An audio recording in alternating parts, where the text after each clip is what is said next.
Okay, चलिए सीधे इस विश्लेषण में डाइव इन करते हैं। डीएसएसबी टीजीटी रिजल्ट्स का लंबा इंतजार और उसको लेकर जो रोज नई अफवाहें उड़ रही हैं, आखिर वहां सच में चल क्या रहा है। आज के इस सेशन में हम इस कोर्ट केस और रिजल्ट डिले के पीछे की पूरी स्टोरी को बिल्कुल क्लियर करेंगे ताकि आपको सारी सिचुएशन आसानी से समझ आ सके। आज हम एग्जैक्टली क्या क्या कवर करने वाले हैं। देखिए, पहले बात करेंगे रिजल्ट डिले की असली वजह पर, फिर सीटेट मार्क्स की कंट्रोवर्सी को समझेंगे। उसके बाद देखेंगे कि बिहार भर्ती से इस केस का क्या कनेक्शन है, सुप्रीम कोर्ट का करंट स्टेटस क्या है, और सबसे जरूरी बात, अब आपको आगे क्या करना चाहिए। और हाँ, एंड में हमारी कम्युनिटी से जुड़ी एक बहुत खास गुड न्यूज़ भी है। तो चलिए बिना किसी देरी के सीधे अपने पहले और सबसे बड़े सवाल पर आते हैं।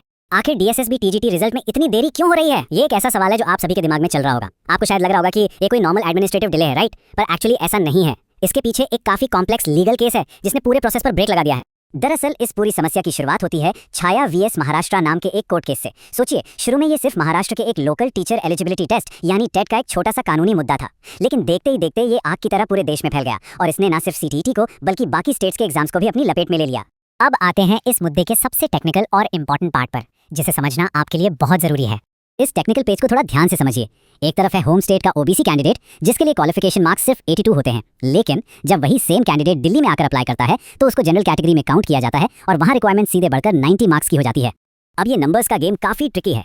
होता क्या है कि सीटीईटी मार्कशीट पर 82 मार्क्स लाने वाले को क्वालिफाइड लिख दिया जाता है। कैंडिडेट उस क्वालिफाइड टैग को देखकर फॉर्म भर देता है और शुरुआत में उसको रिजर्वेशन का फायदा भी मिल जाता है, लेकिन रियलिटी में अदर स्टेट से आने पर दिल्ली में उसको 90 मार्क्स चाहिए थे। यही वो बड़ी डिस्क्रिपेंसी है जो इस पूरे विवाद की असल जड़ बन गई है। अब आप सोच रहे होंगे कि कोर्ट इस बात पर इतना लंबा टाइम क्यों ले रहा है। इसका रीजन छिपा है बिहार की रीसेंट टीचर रिक्रूटमेंट में।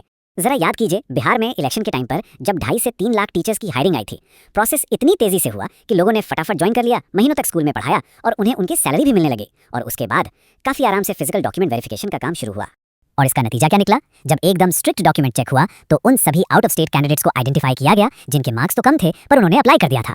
जिनके 90 से कम मार्क्स थे उन्हें डिस्क्वालीफाई कर दिया गया। सोचिए, उन्हें अपनी बनी बनाई नौकरी छोड़नी पड़ गई।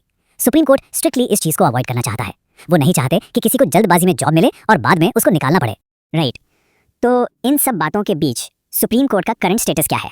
हाल ही में हुई सुनवाई में कोर्ट ने इस मैटर को ओपन कोर्ट में भेज दिया है। इसका सीधा सा मतलब है कि अब इन टेक्निकलिटीज पर खुलेआम और बहुत डिटेल में बहस होगी, क्योंकि इसमें सिर्फ सीटीईटी नहीं बल्कि यूपीटीईटी और दूसरे स्टेट्स के टेट एग्जाम्स के भी टेक्निकल पॉइंट्स शामिल हैं। तो कोर्ट इस पर बिल्कुल माइक्रो लेवल की स्क्रूटनी करना चाहता है, यानी क्विक रेजोल्यूशन तो अभी नहीं मिलने वाला।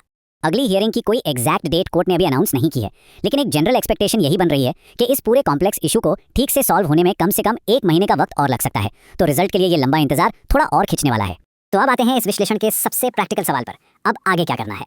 देखिए, सच्चाई यही है कि हमारे या आपके टेंशन लेने से कोर्ट का फैसला जल्दी तो नहीं आने वाला है। इसलिए मेरी सबसे प्रैक्टिकल एडवाइस यही है कि अभी के लिए इस करंट एग्जाम और उसके रिजल्ट की चिंता को अपने दिमाग से बिल्कुल निकाल दीजिए।